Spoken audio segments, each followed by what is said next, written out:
أكلة البساطة اللي بتفوز دائما، البطاطا المسلوقة. اليوم عملتها مع بقدونس مفروم. البطاطا هي وسخنة هرستها بهراسة البطاطا وحطيت لها ملح والبقدونس المفروم وحطيت لها زيت وكترت زيت لأنه كتير بتحب زيت الزيتون البلدي.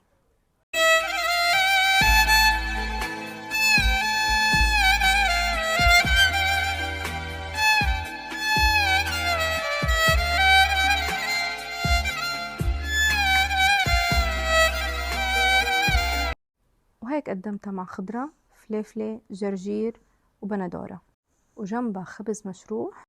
يا سلام، الله يديم هالنعمة.